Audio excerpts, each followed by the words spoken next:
Hola, buenos días.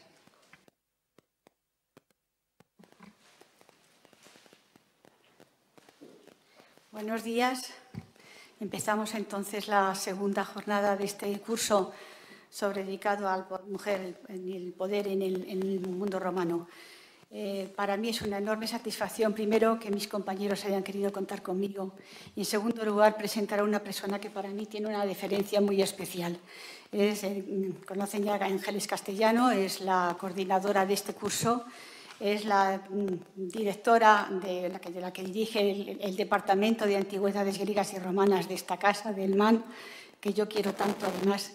Y quisiera dar dos aspectos fundamentales sobre ella, no quiero extenderme muchísimo. En primer lugar, como profesional. La conozco desde hace muchísimos años, conoce perfectamente su profesión, es una persona además que conoce con muchísima profundidad el mundo, sobre todo romano. No sé si todavía te dedicas a las joyas.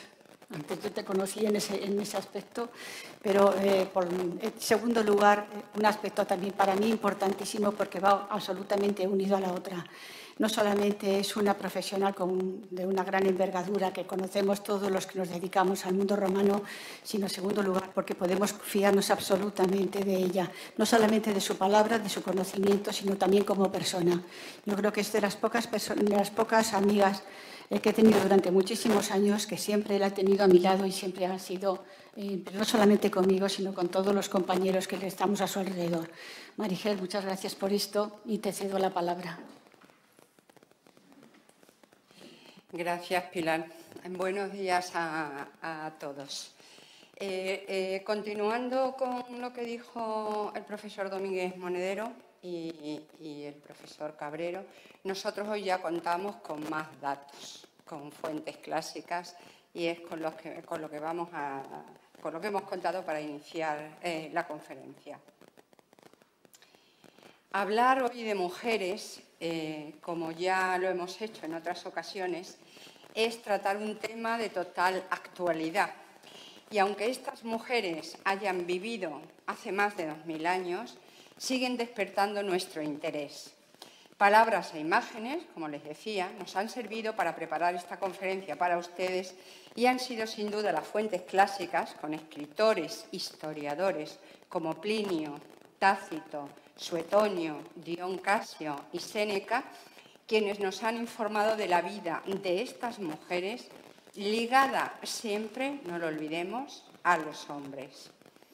Entre las mujeres que construyeron la Roma imperial, las que pertenecieron a la dinastía Julio-Claudia ocupan un lugar predominante.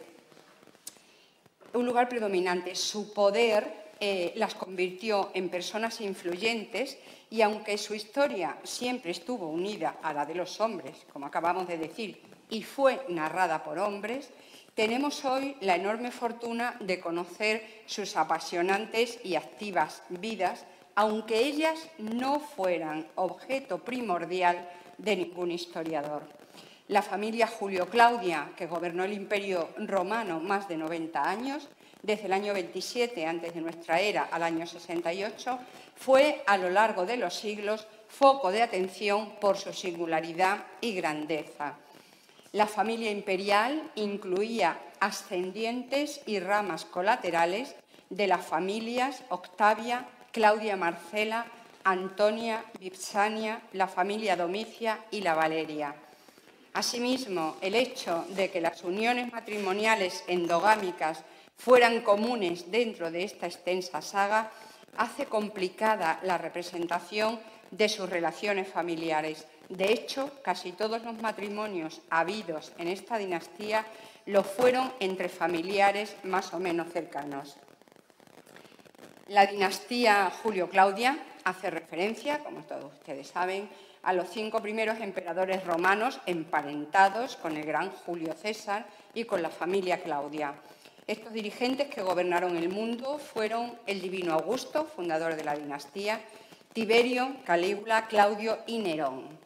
Para no hacer complicada la historia, que lo es y mucho, hemos decidido centrarnos en las mujeres más conocidas y que lo son en la actualidad porque estuvieron cerca de los regentes y formaron siempre o casi siempre parte muy activa de sus vidas.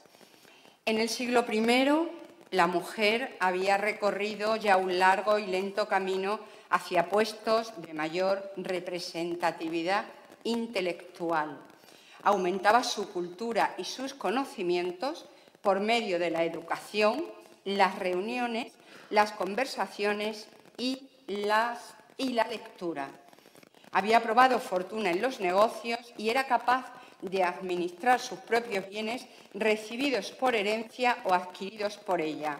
Había excedido, en una palabra, del ámbito escuetamente familiar y matronal de la Cornelia republicana, que vieron ustedes ayer, que nos explicó el doctor Cabrero. Al mismo tiempo, otras mujeres seguían ocupando el puesto de vestal, el de prostituta, otras trabajaban en artes escénicas, eran comadronas o tenían ocupaciones mercantiles y culturales.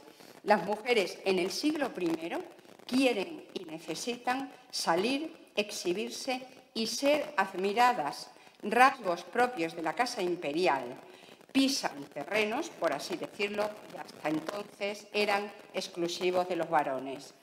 Ellas querían hacer uso de su libertad y de sus sentimientos para elegir un marido, por ejemplo, y para quemar apasionadamente etapas con aquel hombre que fuese capaz, curiosamente, de mantener, perdón, que se me ha ido, bueno, lo dejo ahí, curiosamente de mantener aventuras con las mujeres de otros. Las infidelidades, como todos sabemos, eran hábitos constantes en la sociedad romana, el adulterio. Los hombres consideraban justo practicar el amor con cualquier mujer, pero no soportaban que la suya lo hiciera. La mujer debía de ser, como ya lo hablamos ayer, pura, casta, honesta y ser un dechado de ternura y abnegación. La mujer tiene que ser honrada y además parecerlo. Era habitual que el varón exigiera fidelidad mientras él la quebrantaba constantemente. Tenemos constancia que las mujeres aparecen mucho más involucradas en los negocios y tan interesadas en la especulación como los hombres. El dinero es su primera preocupación o casi su más importante preocupación. Ellas dirigen sus villas, invierten sus fondos, prestan y piden prestado. Encontramos una mujer entre los acreedores de Cicerón y 2 mujeres entre sus deudores. Entre la aristocracia, las mujeres como los hombres prestaban dinero a sus iguales para que no tuvieran que recurrir a prestamistas. A pesar de que la sociedad romana no permitía que las mujeres adquirieran poder político oficial, sí les permitió entrar en los negocios. Ni siquiera se asumía que las mujeres adineradas estuvieran entregadas por completo al ocio. También participaron, como sabemos, en obras públicas, porque así se documenta con frecuencia en inscripciones del periodo imperial.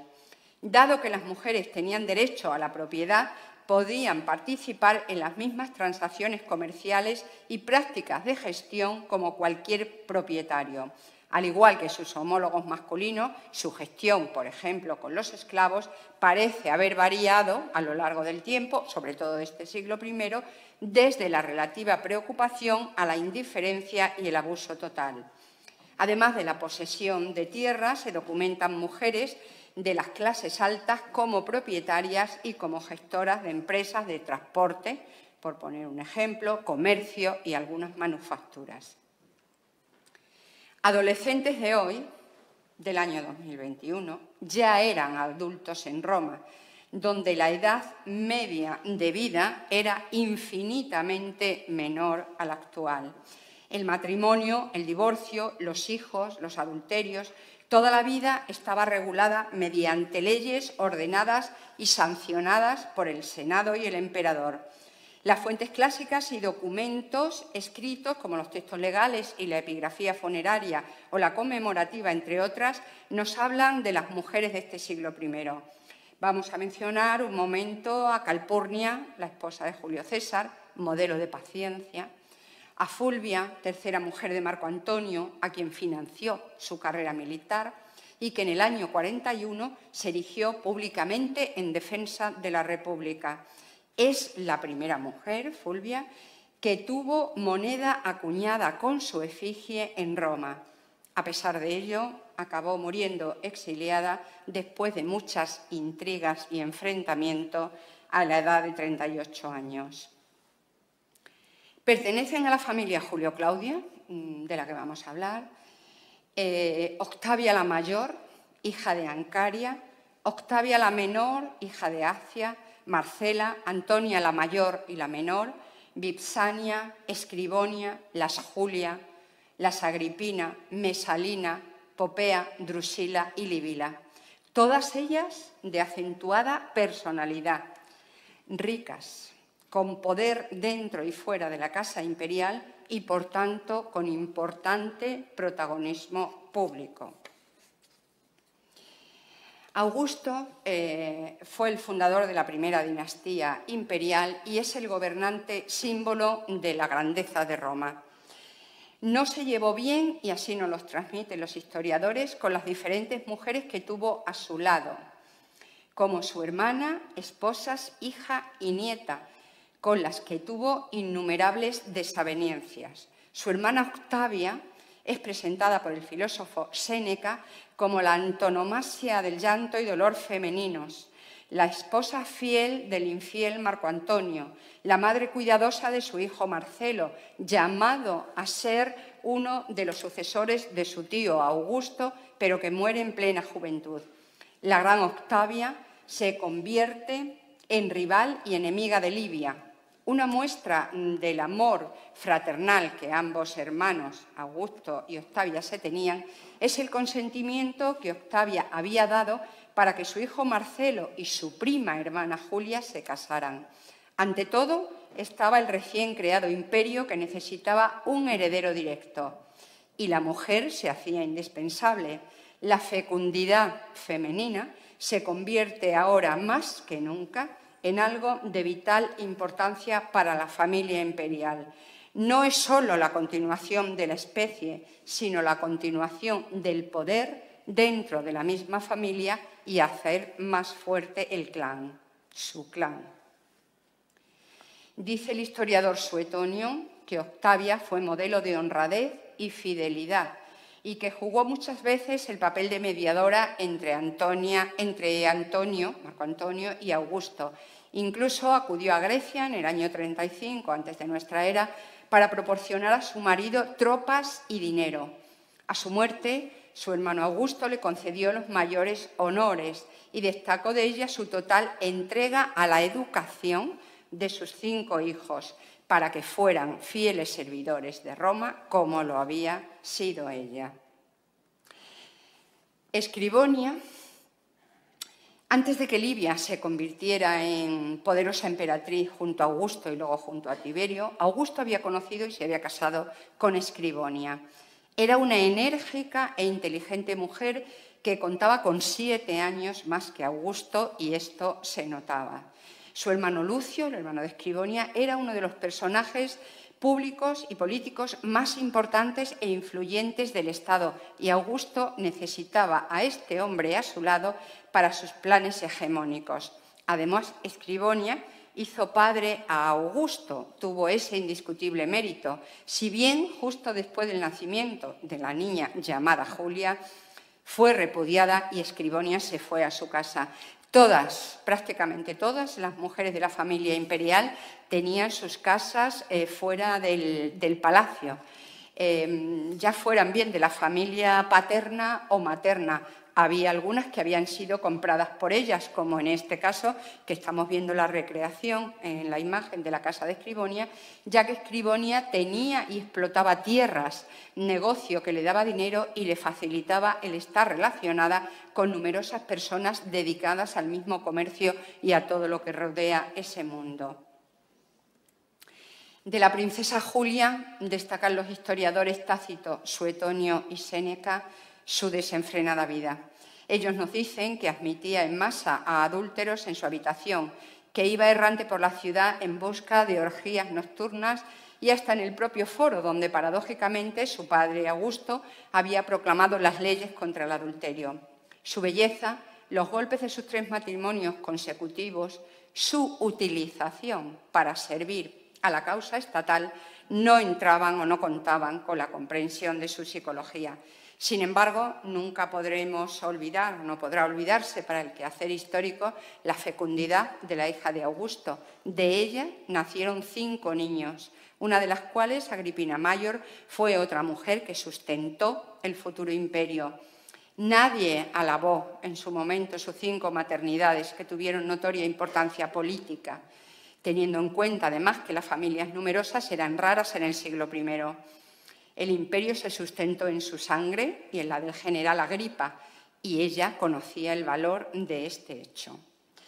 La exasperante Julia, como la llamaban normalmente todos los que la rodeaban, participaba en todas las actividades y reuniones con hombres y mujeres que ostentaban los apellidos más ilustres de Roma y entre quienes no era extraña la ambición de poder regir un día el imperio.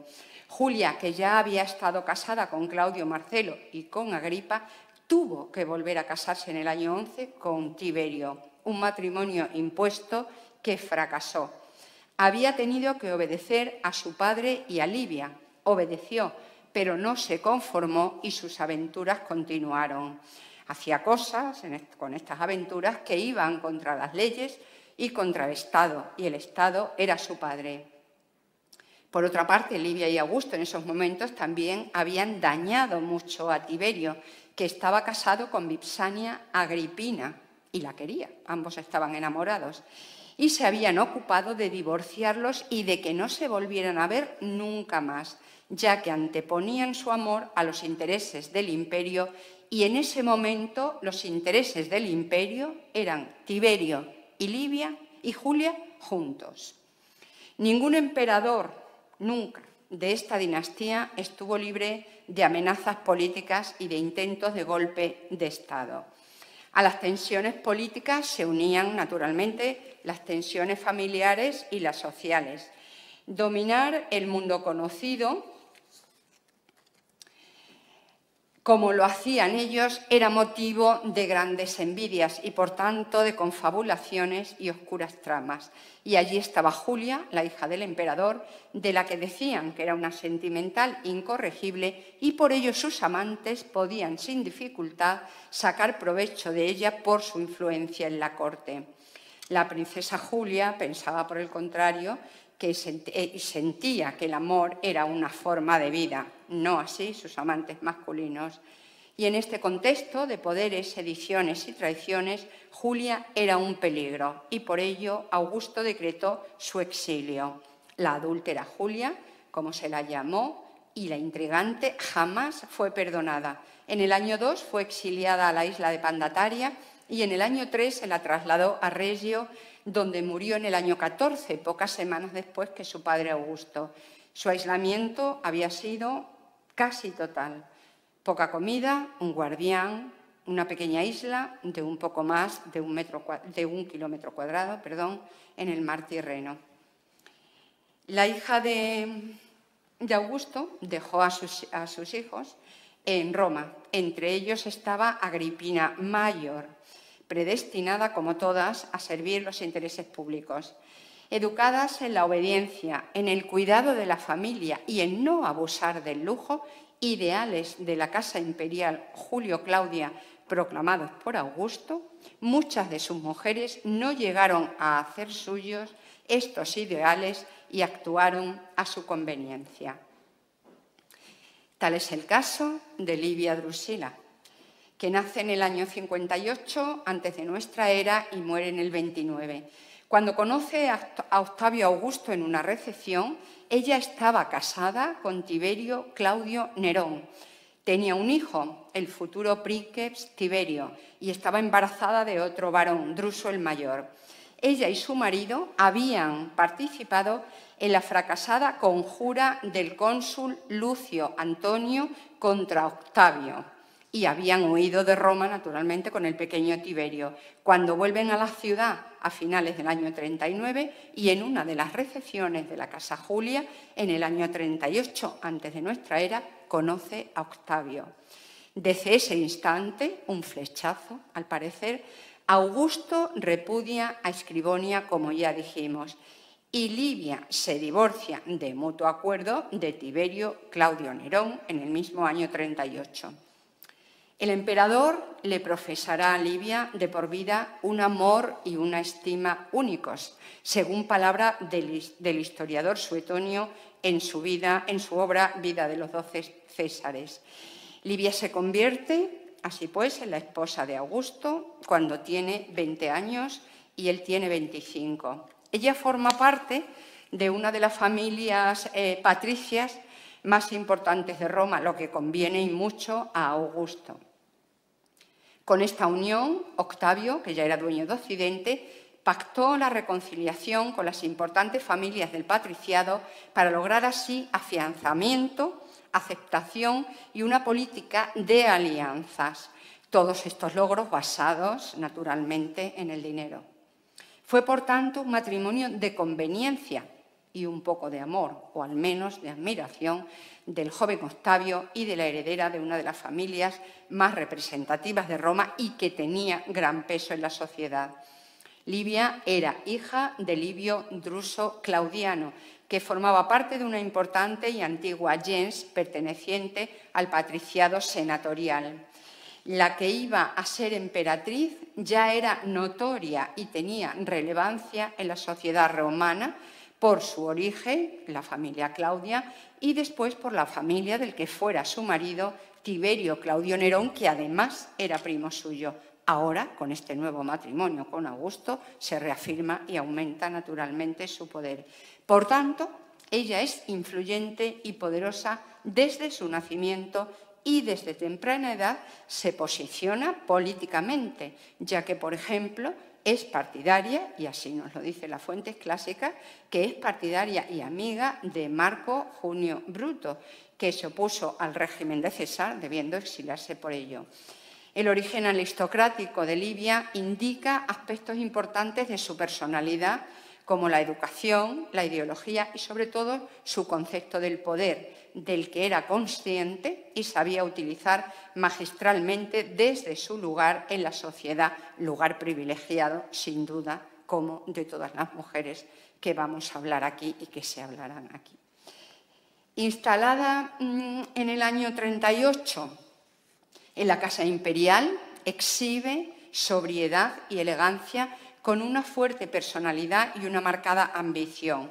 Augusto siempre alabó de ella su notable dignidad, castidad y honestidad, valores que debían tener las esposas romanas y que había que poner como ejemplo a las demás mujeres.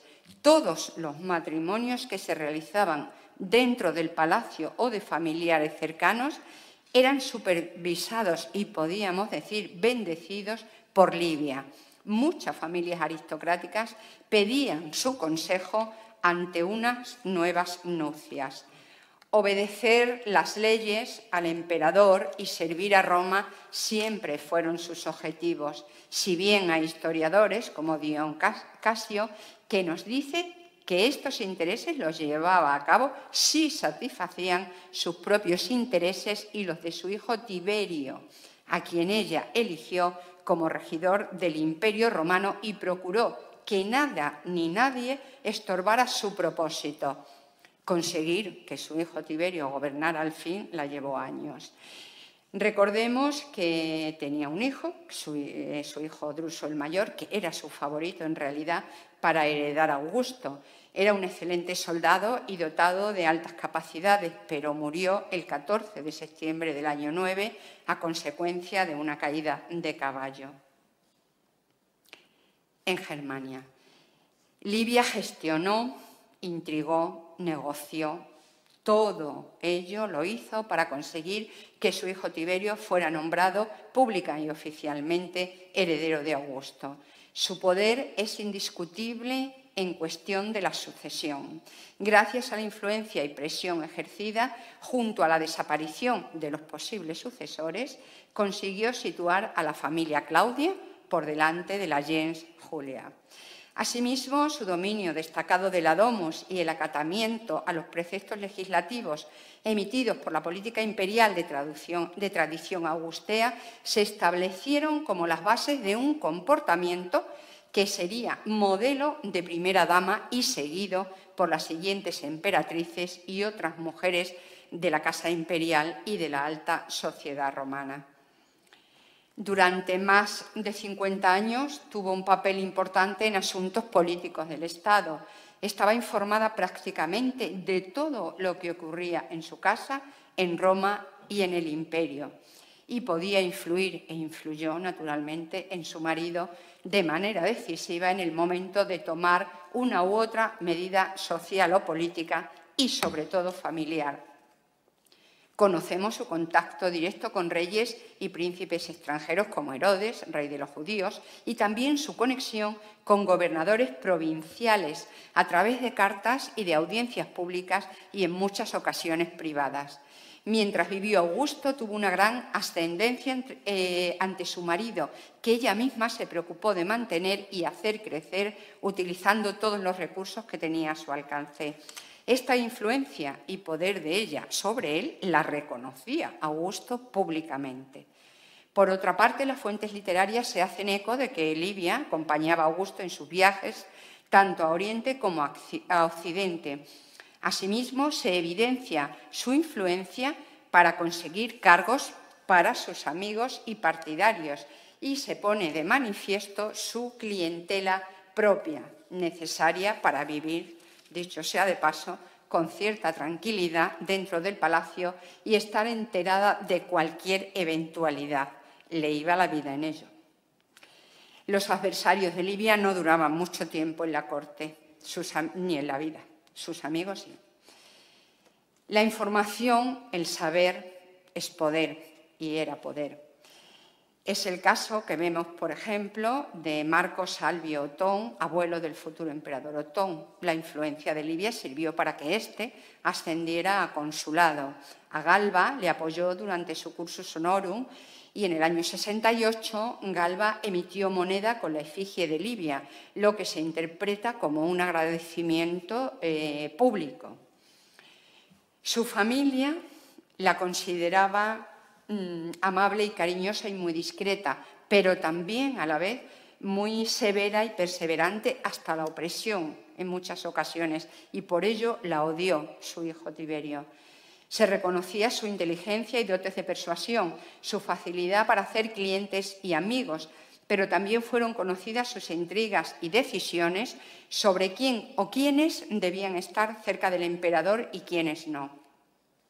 Esto, unido a la constancia y prudencia, la hicieron prácticamente invencible.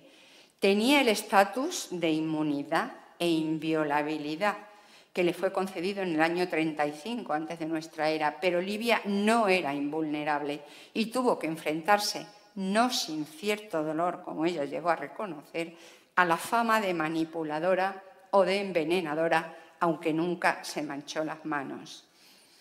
Una vez más, los historiadores clásicos nos exponen sus intrigas y maquinaciones y dejan entrever, en muchas ocasiones lo vemos claramente, acusaciones sobre múltiples envenenamientos que de momento y seguramente jamás podremos afirmar que los llevó a cabo, ya que no puede demostrarse. Si hubo una mujer fuerte en la Domus Imperatoria, fue sin duda Livia.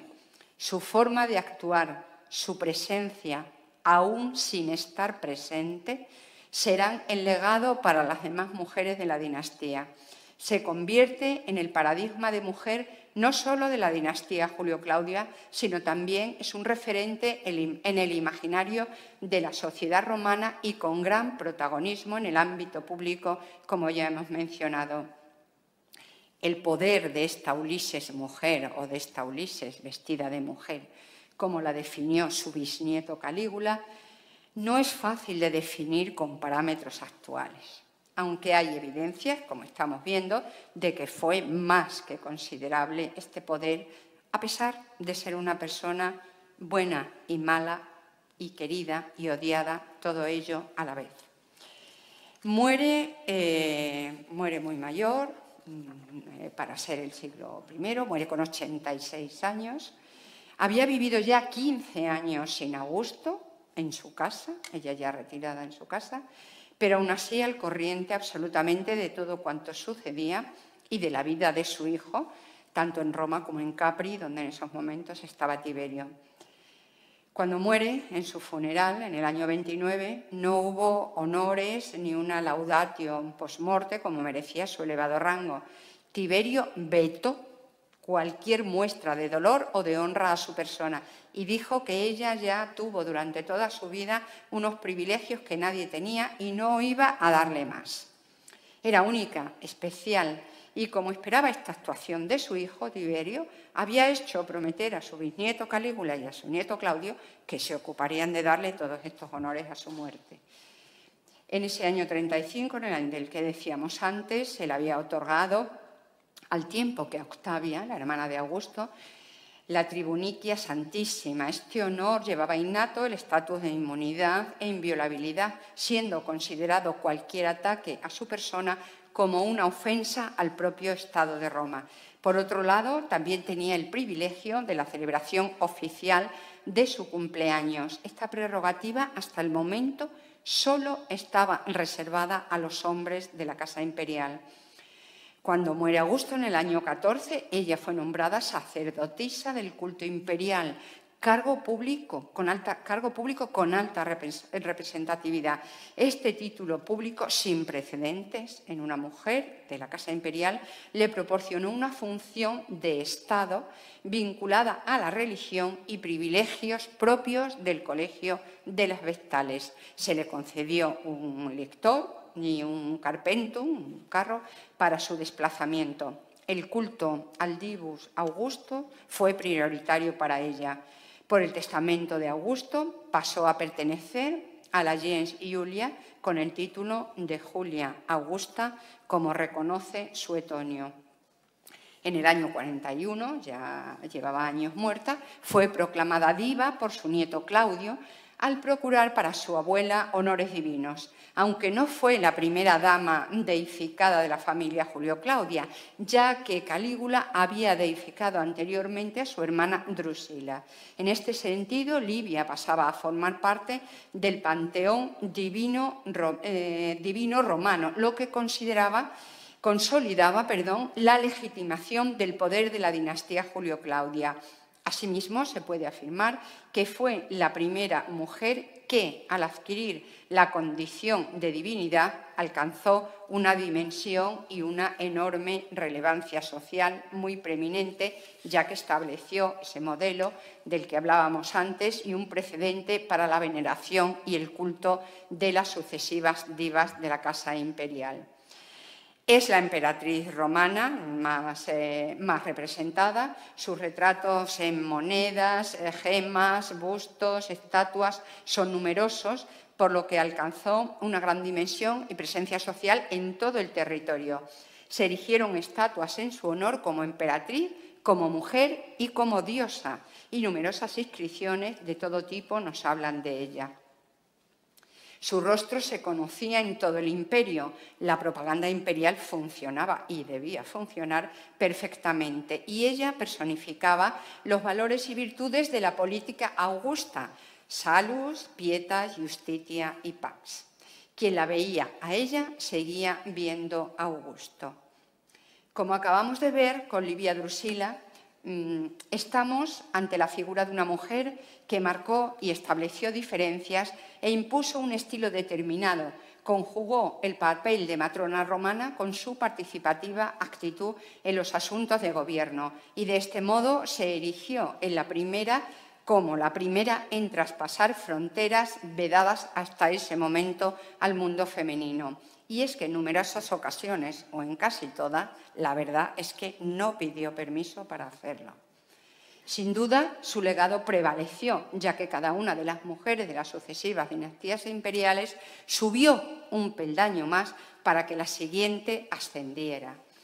Esta pauta permitió la continuidad y consolidación de la presencia femenina en el desarrollo de una función como portadora de conceptos ideológicos y de valores imperiales, lo que situó a las princesas y emperatrices romanas en el panorama público, consiguiendo un papel principal en la transmisión de la simbología imperial.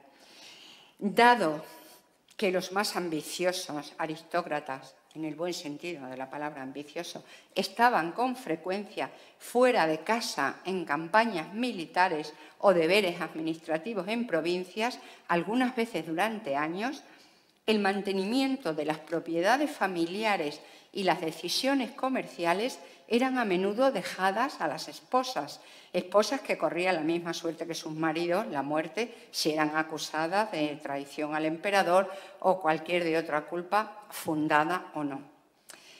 No eran infrecuentes, es decir, eran más bien frecuentes las reuniones de mujeres, siempre de estas élites romanas, en sus casas. Allí se hablaba de lo que era conveniente o no para cada una y sus familias, teniendo siempre presente que allí estaba y aún vivía Livia, la poderosa, y actuando en interés, tanto Livia como estas mujeres, de Roma y para engrandecer al imperio. Hoy y entonces sabemos que en estas reuniones se intrigaba, se maniobraba y se urdían complots. Todo ello realizado en origen muchas veces por las propias mujeres. Tenían un papel activo y lo ejercían. Numerosos asuntos dependían de ellas. Por ejemplo, para las campañas militares, prácticamente las había todo el tiempo, debían contribuir con sus riquezas y con los varones de su familia. Livia alentaba a ello y recordaba a su propio hijo Druso, muerto en Germania por el bien del imperio. Agripina Mayor fue educada por su abuelo Augusto en el palacio y por Escribonia en la casa de esta, una vez que había abandonado el palacio. Un hogar que en cierta manera seguía siendo una estancia más de la casa imperial, y ello se debía sin duda a que las relaciones de Augusto con su ex Escribonia eran buenas. Agripina se casó muy joven con Germánico y le acompañó en todas las batallas en las que combatía para conquistar nuevas tierras. Agripina, a la mayor, a la que ven ustedes en la imagen, conoció Germania, la Galia, Egipto y Siria, entre otras provincias del imperio. Ella y su marido eran especialmente queridos en Roma. Llegó a tener 9 partos y sobrevivieron 6 de sus hijos. A pesar de sus altas cualidades y ser miembro de la familia imperial, la viuda de Germánico, como era conocida, es desterrada por el emperador Tiberio, sucesor de Augusto, a la misma isla donde años antes estuvo Julia, su madre. Los cargos para el destierro eran el de conspiración al Estado y el de tener amores perversos. Todas sus amigas, mujeres y patricias ciudadanas romanas fueron siendo aniquiladas. Tiberio siempre encontró motivos para causarle todo tipo de males a Agripina, males que ella aguantó con bastante educación y paciencia. A los 47 años, aquella que había sido aclamada junto a Germánico en las victorias de guerra, se deja morir de hambre en la isla de Pandataria. El emperador Calígula,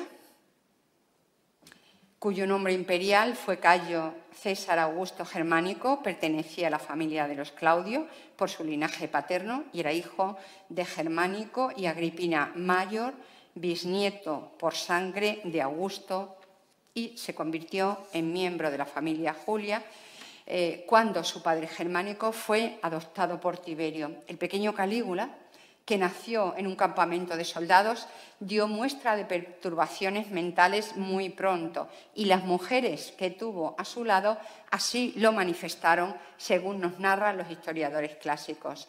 Hasta los 19 años que recibe la toga viril, Calígula vive en Roma con su abuela Antonia la Menor y sus hermanas Drusila y Livia II. Y desde esos momentos dirige una parte importante de sus aversiones a las mujeres de su familia. Pregonaba que su madre Agripina Mayor era fruto de un incesto de Augusto con su hija Julia. A bisabuela Livia no la podía ni ver, y a su abuela Antonia se negaba a recibirla hasta que la envenenó, según algunos escritores romanos, y una vez muerta no la rindió ningún honor. Según Suetonio, Calígula mantuvo relaciones incestuosas con todas sus hermanas. En los banquetes sentaba a su esposa a su izquierda y a sus hermanas por turno a la derecha, siguiendo la costumbre. Cuando los miembros de la familia imperial eran pequeños, estos príncipes y princesas ya se sentaban a los pies de los lechos para participar en las cenas y en las conversaciones y escuchar, de paso, todo tipo de cosas.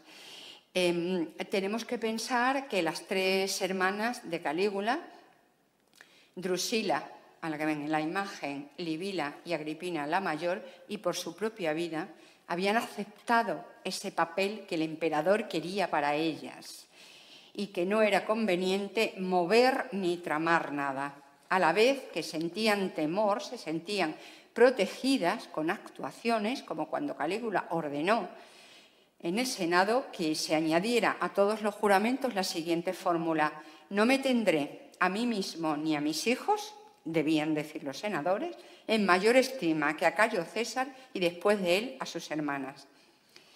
El emperador Calígula las llevó a todas sus hermanas a todas las celebraciones, juegos, fiestas, acuñó monedas con sus rostros y quiso que fueran una prolongación de su persona. El Senado les concedió el mismo privilegio que a las vírgenes vestales, es decir, un cargo estatal formal. También quedaron libres de un tutor masculino, lo que significa que podían tomar sus propias decisiones legales, hacer negocios y expresar su voluntad, así como recibir honores públicos, tener asientos reservados e importantes en los juegos y ser acompañadas por un lictor, un guardaespaldas, cuando salían de casa. Todos estos privilegios recaen naturalmente sobre Agripina, que entonces tenía 20 años, y sobre sus hermanas, que eran más pequeñas. Los grandes privilegios que tenía Livila y Agripina Minor comenzaron a disminuir tras la muerte de la hermana preferida de Calígula, Drusila. Según los historiadores, el César comenzó a desarrollar aún más la enfermedad mental que sufría. Ambiciosa como su madre, Agripina quería continuar con esos privilegios que ahora su hermano no le ofrecía. Por ello, junto a su amante del momento, Tigelino, y con Getulio Léntulo, su hermana pequeña Livila y el amante de esta y cuñado viudo Lépido, ahora sí van a hacer algo e intentan derrotar a Calígula. Naturalmente son descubiertas y al descubrir el emperador este complot, las condenó a muerte a los hombres y al exilio a sus hermanas.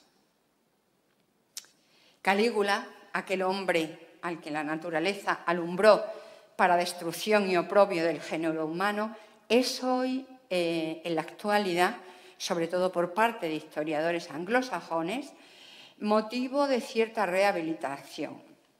No fue tan malo como parece, sino que se atribuyen todas sus deficiencias a la herencia genética. El carácter imperioso y despótico a su madre Agripina la mayor, su sexualidad incontrolada a su abuela Julia y su hermana Livila, que le seguía en todo, y al resto de sus hermanas con las que se acostaba cometiendo incesto, especialmente con Drusila, su hermana favorita. Llamo su atención un momento para señalar que la rehabilitación de este hombre que se hace en la actualidad se hace a costa de las mujeres. Es decir, toda la genética maligna viene de su abuela y de su madre. En el año 33, Calígula contrae matrimonio con Junia Claudila, que muere en el primer parto. Vienen después importantes mujeres como Enia Nevia, Livia Orestila, Lolia Paulina, Cesonia, sus hermanas y sobre todo Drusila, de la que ya hemos hablado. Cuando muere Drusila, Calígula la divinizó con el nombre de Pantea y desde entonces el emperador juró por el numen de su hermana tanto en la asamblea del pueblo como en la militar. A Drusila le fue erigida una estatua en el templo de Venus y se decretaron numerosos actos en su honor. Esta acción imperial de incluir a una mujer en su propia familia, a una mujer de su propia familia en el panteón, era una tentativa de que ella adquiriese frente al pueblo la consideración oficial de diosa, ensalzándose así todavía más el atributo de divus que quería el emperador para sí mismo. Tratamos ahora de las mujeres del reinado de Claudio, que fue proclamado princeps por los propios asesinos de su hijo Calígula el 24 de enero del año 41. Tiberio Claudio Nerón Druso Germánico fue regente del imperio del año 41 al 54 y pertenecía directamente a la familia de los Claudios y a la familia Julia, es decir, no fue adoptado.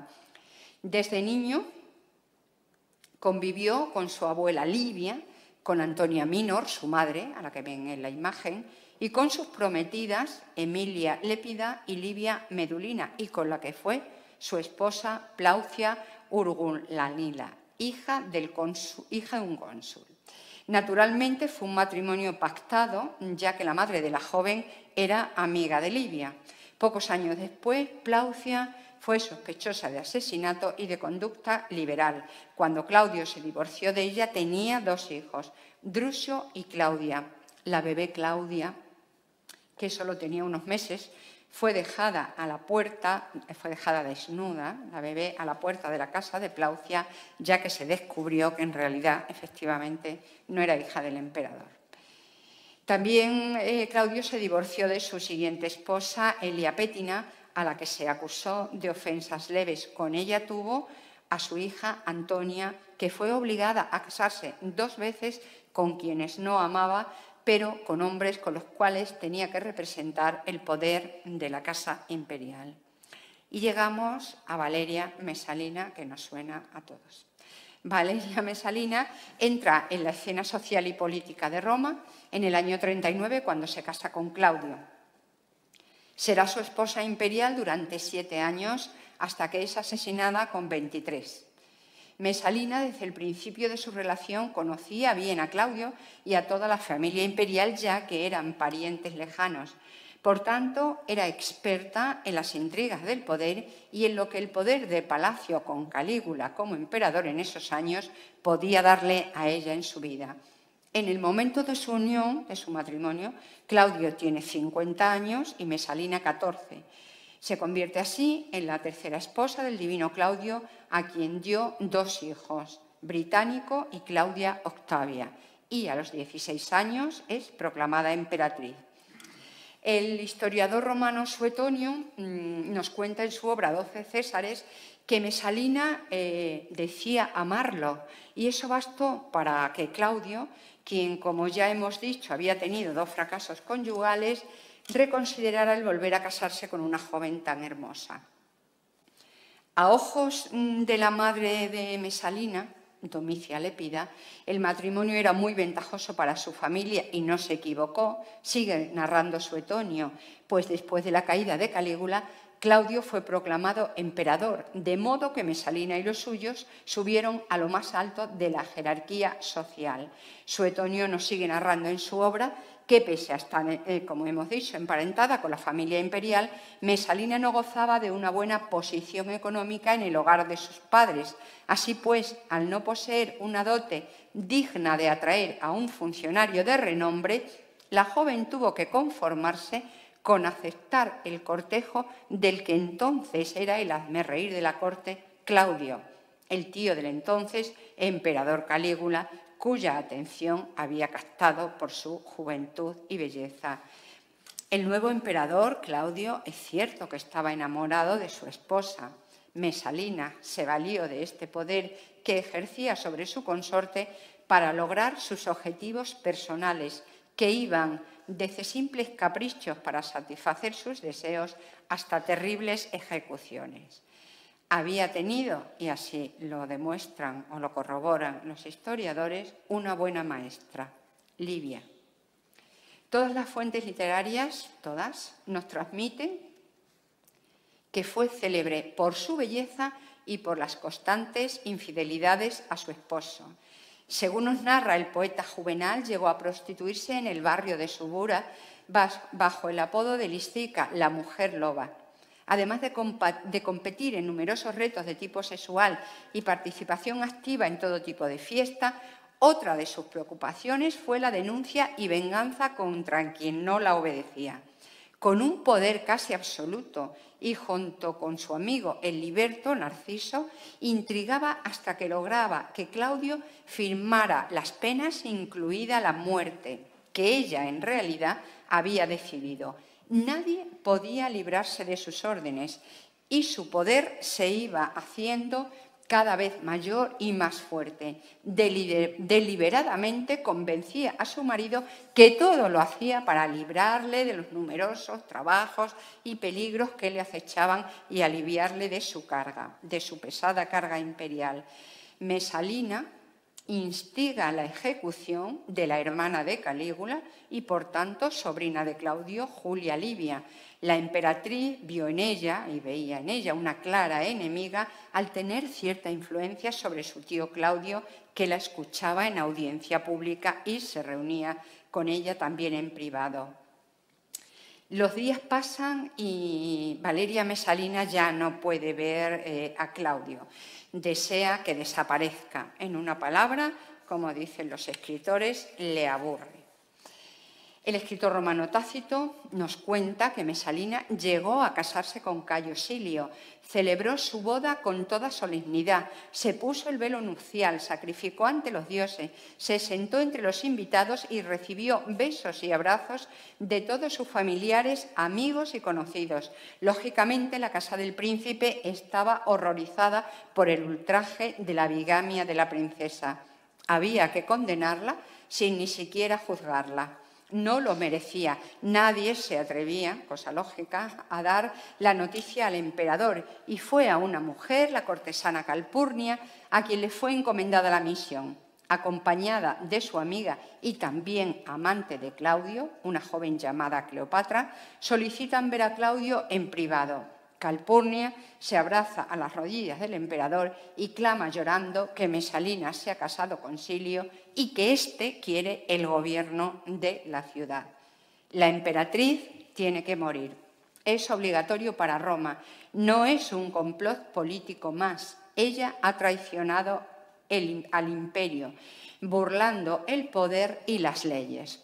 Todo se desencadenó ese día con extraordinaria rapidez. El propio Silio pidió que apresuraran su muerte. Ella, refugiada en los llamados jardines de Lúculo,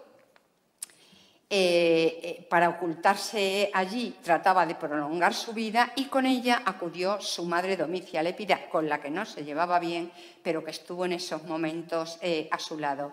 A Mesalina le facilitan un puñal para que se suicide, una muerte honrosa, según las costumbres romanas, pero ella no pudo a causa del temblor y el miedo que tenía. El tribuno enviado para ser testigo de su muerte acaba hundiendo su espada en el corazón de Valeria Mesalina, que además es decapitada.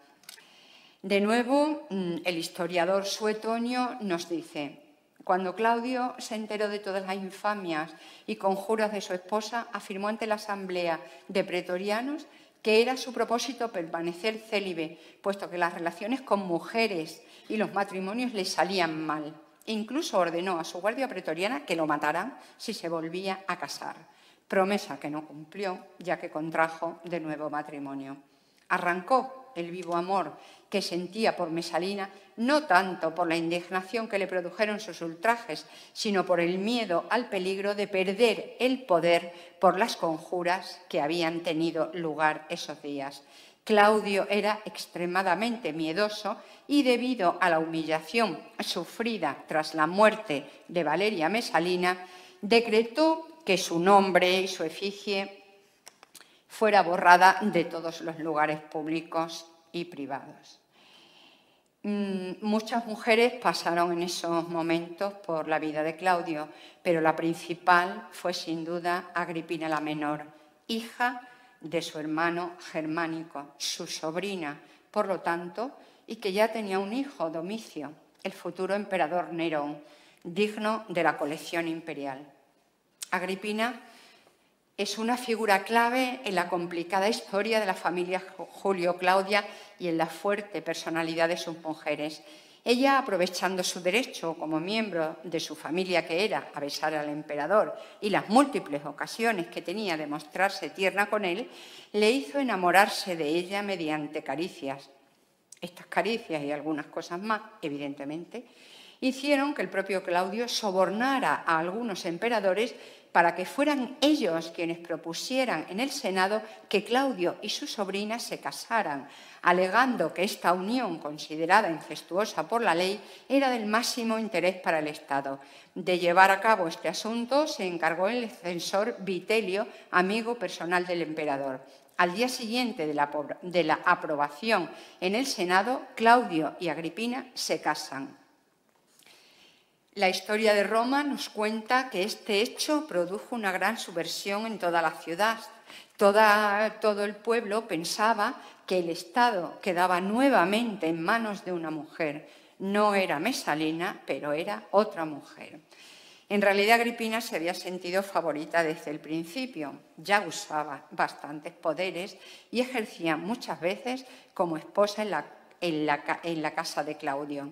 Aquella que conspiró en contra de los hijos de Mesalina y puso en duda la paternidad de Británico, fue la elegida y llegó a ser, como hemos dicho, esposa y emperatriz. Su afán por el oro y las riquezas era disimulado bajo el pretexto de proporcionar recursos al reinado de César, tanto para nuevas infraestructuras en las ciudades como para financiar a las legiones. Vitelio era el encargado de alabar la figura de Agripina y decir que le aliviaba y le resultaba honesto para su espíritu que se tomara a una esposa, a una compañera en la prosperidad y en los peligros, a la que confiar sus pensamientos íntimos y sus hijos pequeños. Agripina reunía las cualidades buscadas en una esposa emperatriz: noble linaje, fecundidad y honestidad en sus costumbres. Otro gran amor femenino para Claudio, quien al final de su vida dijo que no debería de haberse casado con Agripina ni haber adoptado a Nerón. Se lamentaba que todas sus esposas habían sido impúdicas. Los hados me han castigado sin duda en el amor, se lamentaba, pero ellas no han salido impunes.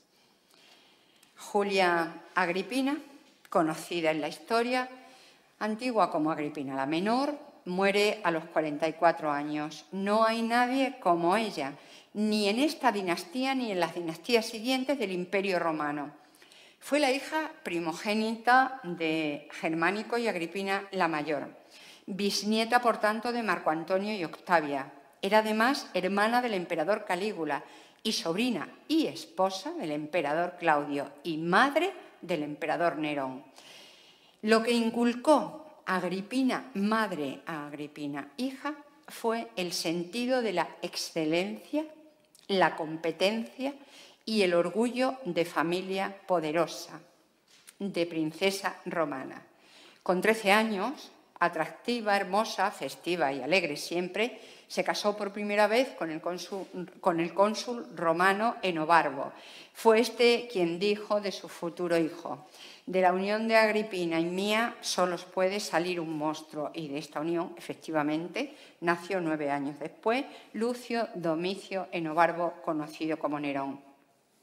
Cuando Calígula se convirtió en princeps en el año 37, ella tuvo todos los privilegios que quiso y que su hermano le concedió, como ya hemos hablado con anterioridad.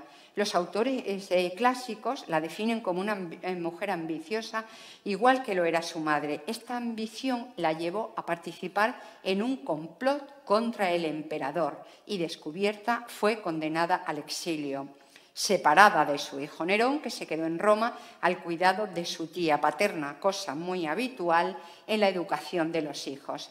Agripina inició su exilio, además, con la humillación pública de transportar la ceniza de uno de sus amantes. Fue así como puso rumbo a la ya famosa y maldita isla de Pandataria. Poco tiempo después, su hermano Calígula, como ya hemos hablado, es asesinado y con el nombramiento como emperador de su tío Claudio, Agripina y su hermana vuelven a Roma. Tras encontrarse con su hijo, Agripina se casó primero con el cónsul Cayo Salustio Pasieno Crispo, su antiguo cuñado, y que al poco tiempo de su boda murió envenenado.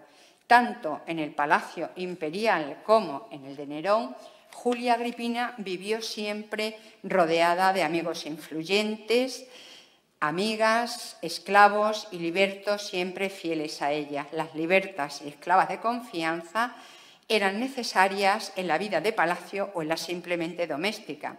Eran las confidentes, las espías, las leales mensajeras que no tienen más vida que la de su amiga o dueña. Con 34 años se casó por tercera y última vez con su tío, el emperador Claudio. Era una mujer madura que sabía lo que valía mantener su vida, una buena vida, al lado del poder. Una vez obtenido el título de esposa imperial y augusta, la primera que lo ostentó después de Livia, y de haber obtenido honores y privilegios extraordinarios, Agripina convenció a su marido de que adoptara como heredero a Nerón, hijo de ella, en vez de al hijo biológico de Claudio. Y así sucedió, otro de sus propósitos conseguidos. Todos los historiadores están de acuerdo en que el emperador Claudio murió envenenado. En una cena, Agripina preparó oronjas aliñadas con veneno. Las oronjas son setas, en concreto amanita cesárea, sabiendo que él las iba a comer y además muchas porque le encantaban. Ella las probó para ganarse su confianza, naturalmente, se tomó un antídoto y él murió al día siguiente entre terribles dolores. Era el año 54.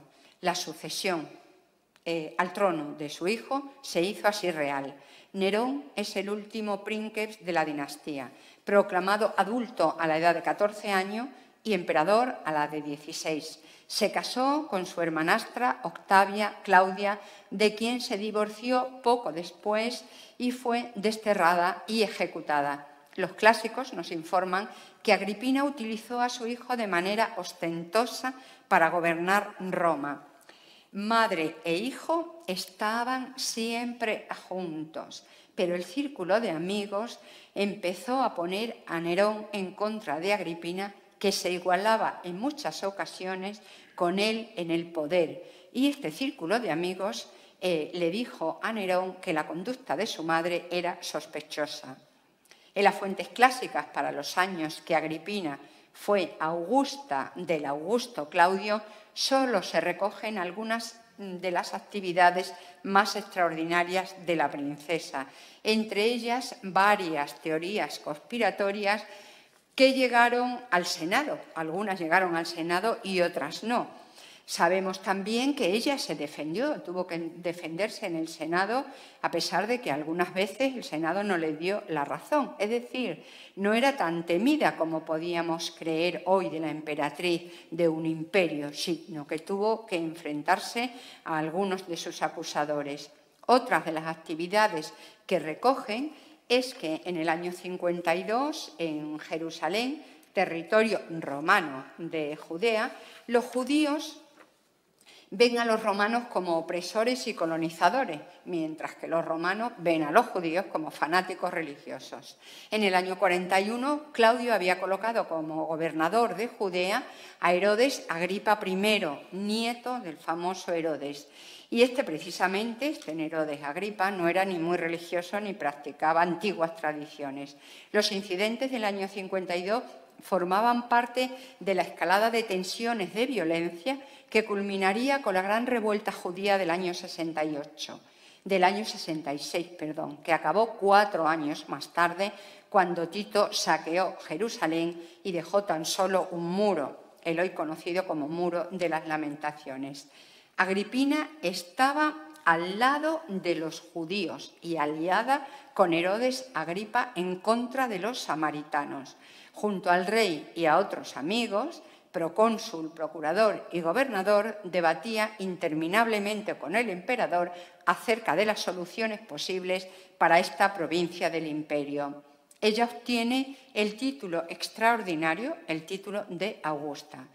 Tiene 35 años y, como cargo público, con este nombramiento, tiene capacidad para recibir clientes, desempeñar una función pública y puede sentarse en el atrio para la salutatio con el emperador y recibir respeto de todos los ciudadanos, romanos o no.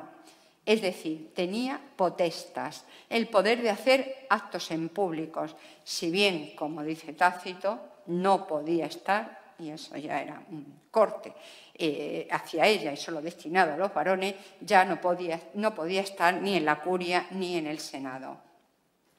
Lo cierto es que, a pesar de su imponente presencia, Suetonio nos explica que Nerón soportaba cada vez menos a su importante madre, igual que le había sucedido a Tiberio con Livia. Le retiró el poder, los derechos y la guardia, y hablaba constantemente mal de ella en público. La expulsó del palacio y sobornaba a sus conocidos para que iniciaran pleitos por cualquier motivo contra ella, hasta que determinó acabar con su vida. Intentó envenenarla 3 veces, naturalmente Agripina se previno tomando antídotos. Luego inventó varios sistemas para matarla. Uno de ellos fue disponer en los artesonados de su habitación, los artesonados del techo, de tal manera que haciendo presionar un mecanismo se cayeran por la noche y la mataran en la cama. Y como esto tampoco dio resultado, tuvo la idea de invitarla a una fiesta a la ciudad de Bayas y mandarle un barco. Este barco también lo saboteó para que se cayera y se ahogara, pero afortunadamente Agripina, que además ya estaba alerta, llegó nadando hasta la orilla y logró salvarse. A pesar de todo ello, esta mujer lista y diligente para nosotros y bastante importante, al fin, ya cansada, sucumbió a la espada de su hijo y fue asesinada una madrugada. Se dice que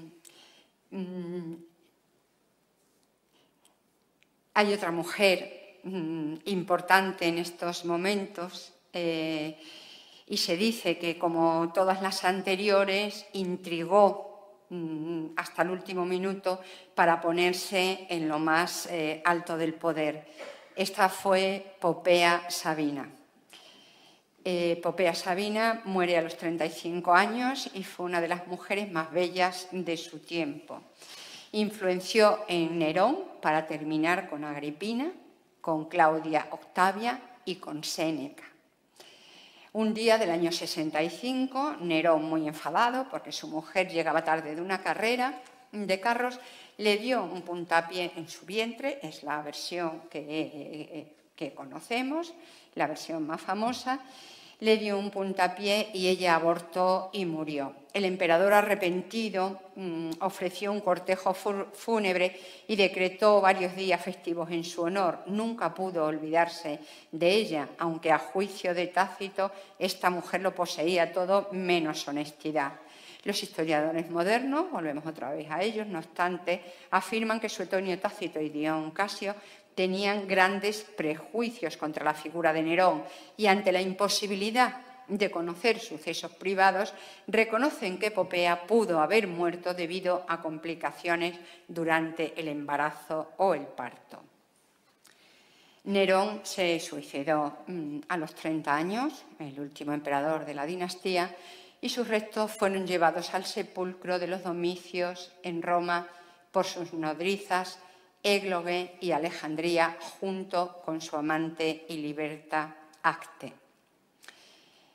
Queremos terminar nuestra conferencia de esta mañana con las palabras de Ovidio, quien en su obra Fastos nos dice: a ti también, Concordia, diosa de la armonía y del entendimiento, A ti también te dedicó Livia un magnífico santuario que ella regaló a su querido marido Augusto. Pero aprende, edad venidera, que donde ahora está el pórtico de Livia, estuvo la techumbre de un inmenso palacio. Una sola casa era la obra de una ciudad y tenía una anchura mayor de la que abarcan muchas ciudades dentro de sus muros. Fue arrasada, no por acusación ninguna de cambio de régimen, sino porque su exuberancia pareció perjudicial. Tiberio César, su heredero, toleró que se demoliese tan inmenso edificio y que se perdiesen las grandes riquezas de Livia y de Augusto. Así es cómo se desempeña la censura y así es cómo se da ejemplo cuando el propio juez hace lo que advierte y manda a otros que hagan. Vulcano, dios del fuego, que fuiste testigo de esta y de tantas otras destrucciones. Señor tutelar de este mes de septiembre, permita que no destruyamos más lo que otros hombres y mujeres construyeron y que queremos rememorar y reconocer en este curso. Muchas gracias.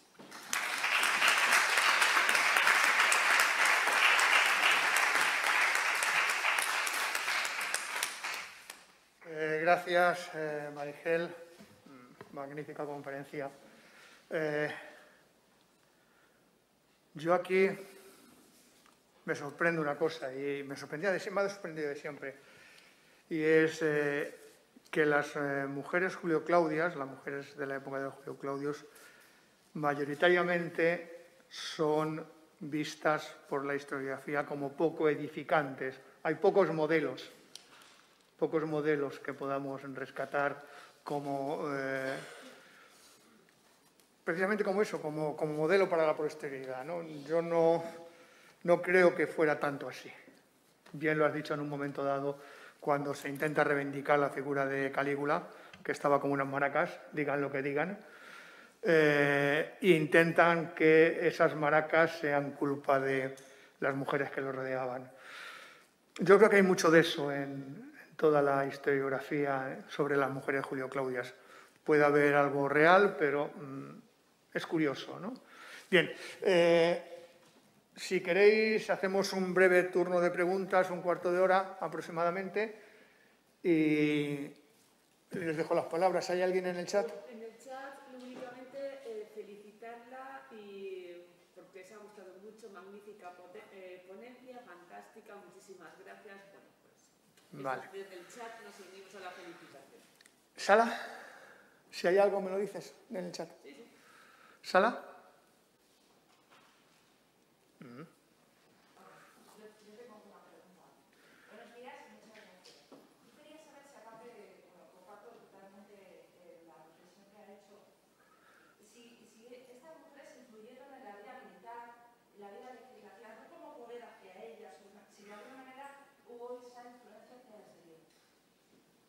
Sí, espera, la pregunta. Para la gente que está en casa que no lo oyen, la pregunta. Pregunta una de las estudiantes o personas aquí presentes si estas mujeres de alguna manera influyeron, hubo alguna que influyera en las decisiones militares, aparte de algunas decisiones políticas.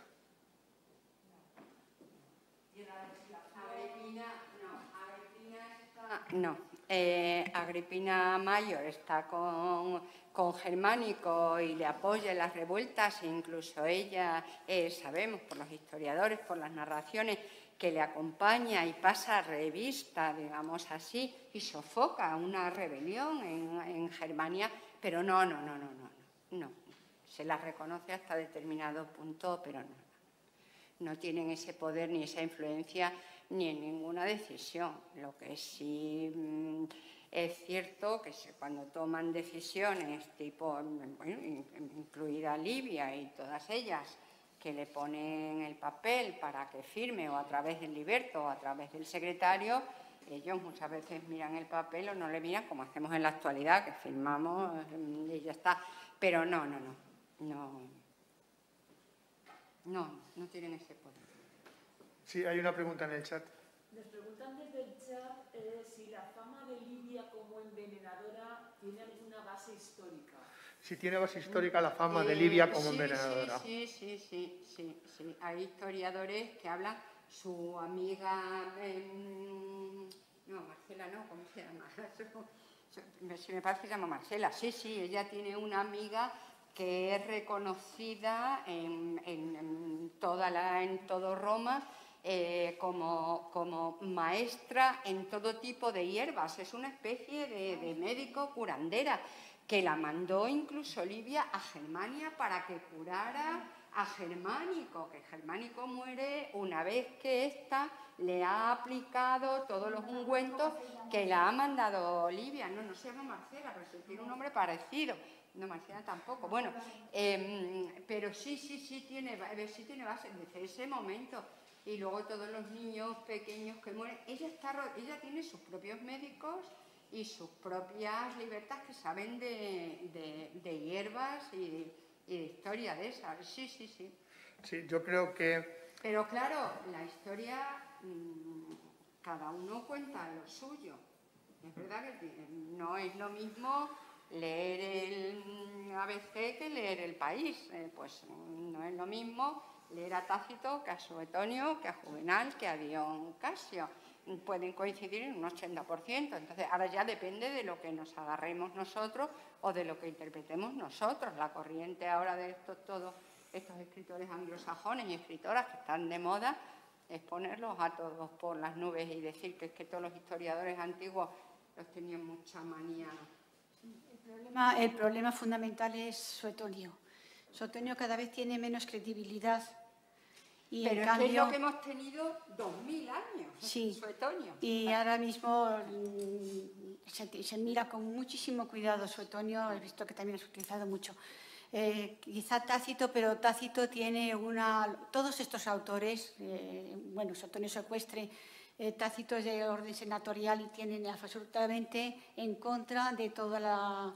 Augusto sí se le acepta, pero a partir de Tiberio, Calígula, Claudio y Nerón, hay que mirarlos con pinzas y ahora mismo hay un estudio, es absolutamente en revisión, sobre todo que se llama, pertenezco yo a esa asociación, que se llama Neronia, y que se está mirando una revisión enorme de estos emperadores, porque claro, todas las fuentes literarias, no las otras, que también estamos utilizando otras ya, epigráficas, iconográficas, numismáticas, etcétera, están viendo otra visión completamente diferente, y de estas mujeres también. Sobre todo en la epigrafía, ya se están tomando modelos comparativos y se están comparando cosas, pero es que durante 2000 años era Suetonio y estaba Suetonio, Tácito y poco más, o sea que...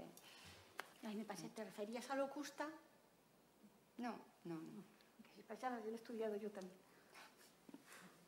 Yo creo que era Marcela, la amiga, Marcela, la envenenadora. Sí. Bien, yo creo que aquí tenemos... Hay una pregunta por ahí. Sí. Sí, yo quería saber, siempre me ha extrañado respecto a las dificultades que había en la época de Augusto para tener un heredero, hacerlo con la pipa, la inquina que tenía el propio Tiberio, siendo tanto Augusto como Livia, padre y madre biológico, sus partes separadas, la dificultad para tener un hijo biológico. Nunca he entendido muy bien si en las fuentes se puede rastrear si hubo un problema de voluntad, un problema político de que no fuera así, o simplemente fue una preguntan las dificultades en la familia imperial, sobre todo de Augusto, para tener herederos, para tener hijos. No, que yo sepa no hay, solamente dice que ellos dos no tuvieron hijos y no sabemos más. No sabemos por qué. ¿Hay algo en chat? ¿No? ¿Sí?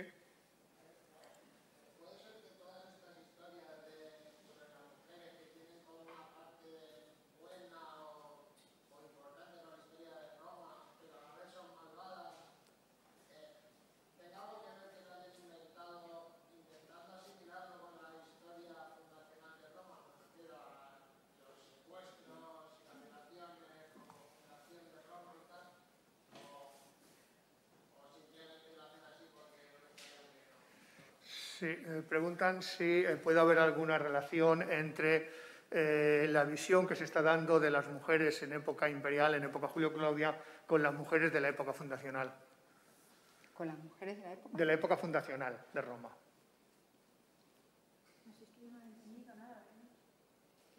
Si puede haber alguna relación entre la visión que se da de las mujeres de época Julio-Claudia con la visión que se dan los historiadores también de las mujeres de la época primitiva de Roma, de la época fundacional de Roma. Si hay alguna relación, alguna correlación entre esas visiones.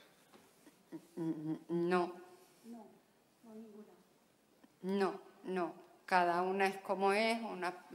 Recuerdan las Julio-Claudias a las republicanas o a las de época fundacional, luego las Flavias o tal, recuerdan a las otras, pero no, cada una tiene una personalidad y una historia diferente.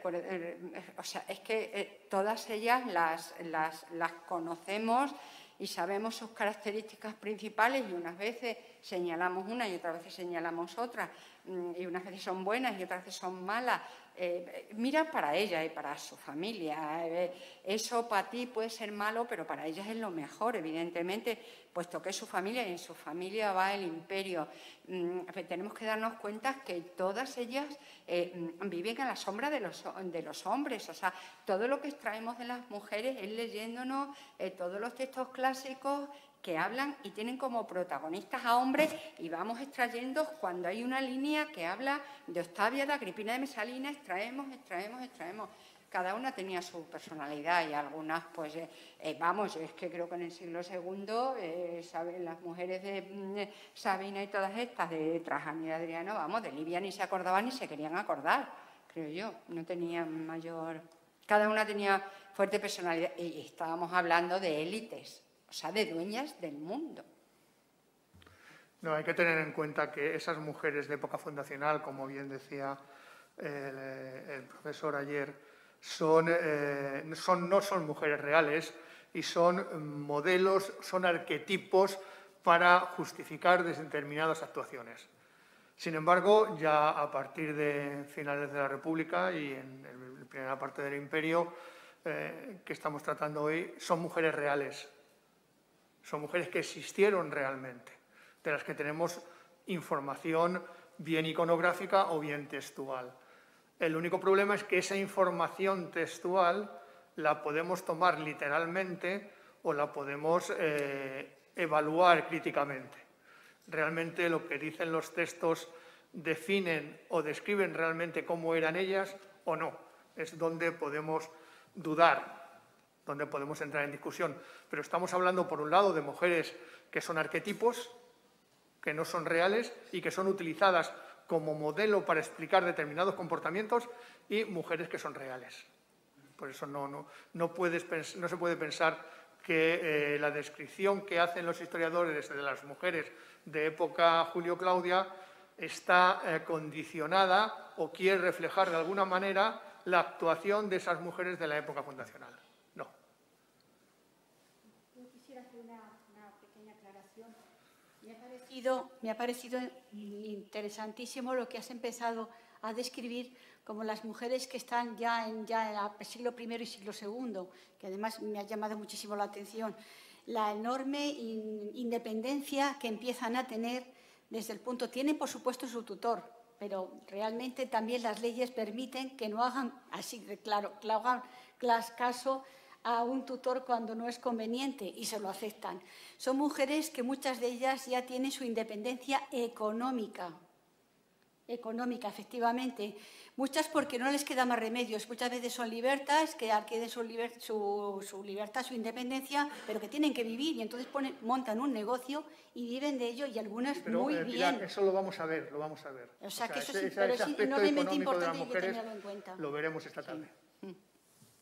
Pues es eso lo que quería hacer, una pequeña aclaración para que se tuviera en cuenta Sí, también a lo sí. largo de las conferencias. Os preguntan desde el chat si hay alguna relación a considerar. Dice que en la Edad Media se consideraba brujas también a las mujeres que utilizaban hierbas para curar, y que si esa situación también se podía haber dado en Roma. Sí, Todas las mujeres que son diferentes son brujas. Pero siempre. Desde el Paleolítico al 2021. Todas somos brujas. Quien tiene la mujer que tiene una fuerte personalidad, que no piensa como los demás, que no hace lo que hacen otros o otras, que se destaca por algo, que es muy inteligente, que es muy alta, que es muy guapa, que es muy rubia, que sabe llevar, es una bruja. O que sabe de quitarte verrugas. Sí, o sea, sí.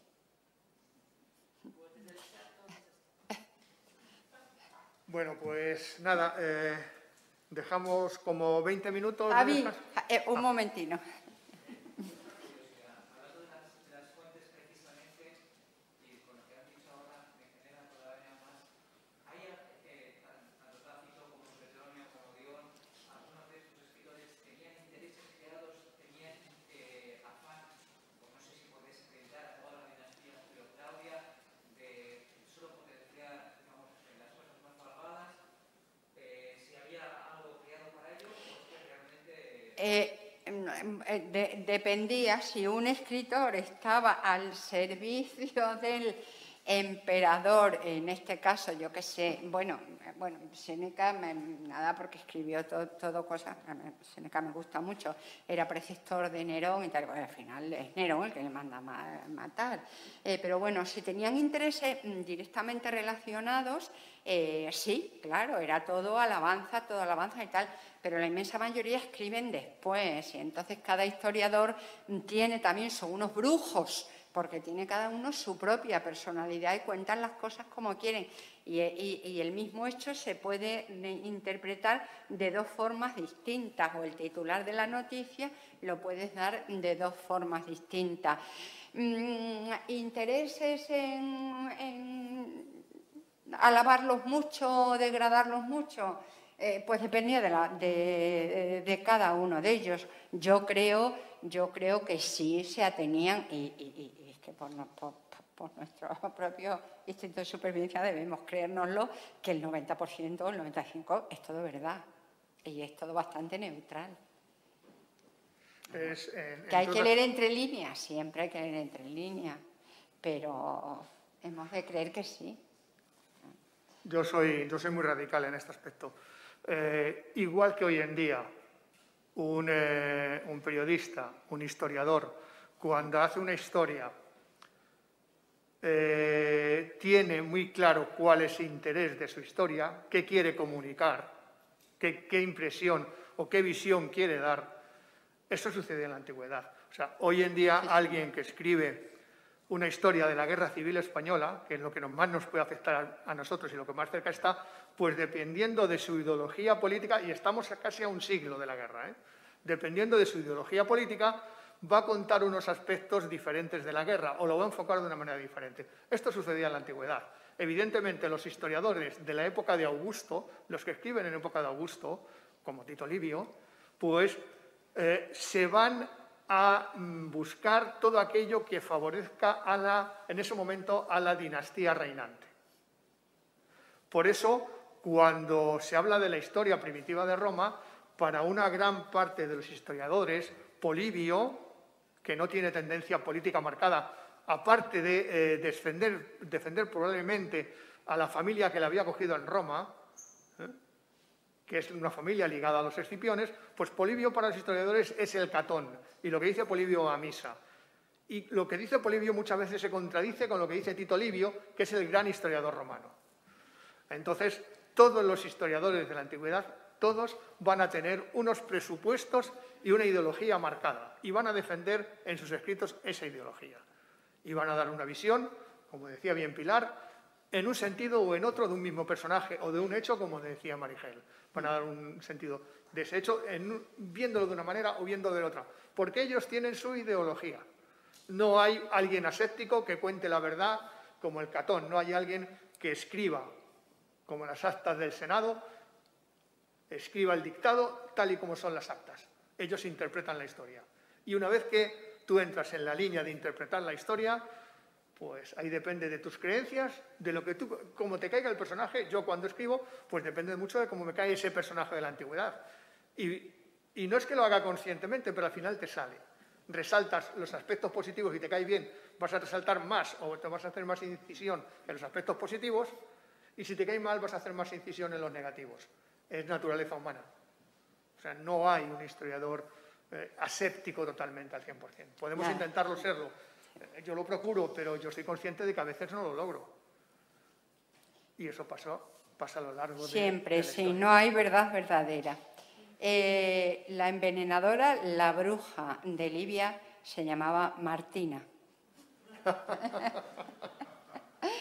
que la mandó incluso a Germania a cuidar a Germánico, y Germánico no volvió. En el caso de Libia es que yo creo que somos, nuestra generación, es muy deudora de la visión que nos da Robert Graves de Sí. Libia.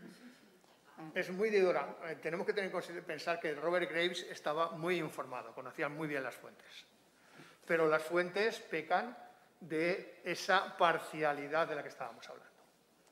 Y Robert Graves hace caso a las fuentes primordiales, como decía Pilar, en ese momento.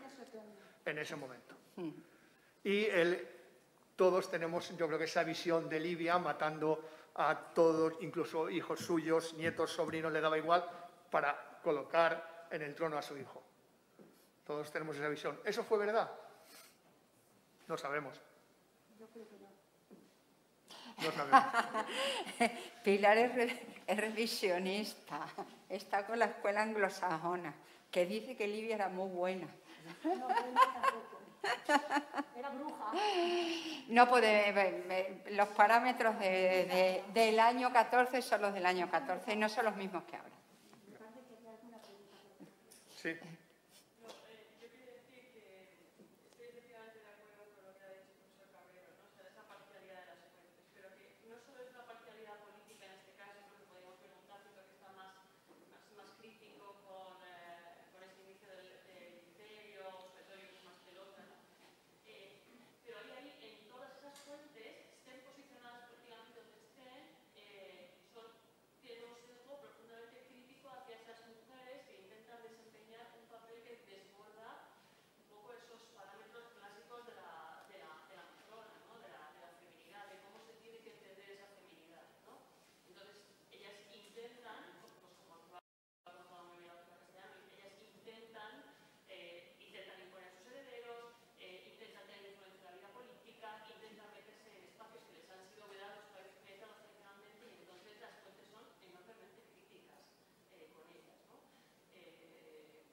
Sí. Claro, porque son hombres quienes lo escriben y ellos, esos hombres, quien echa las culpas es al pueblo de Roma o al Senado romano. Dice, el Senado romano está horrorizado. Antes ha sido Libia, ahora Mesalina, ahora Agripina, pero ¿esto qué es? Y tal y cual. Pues seguramente era el propio Suetonio, el propio Tácito, que decía, pues vaya unas tías tal y cual y no sé cuánto. O sea, seguro.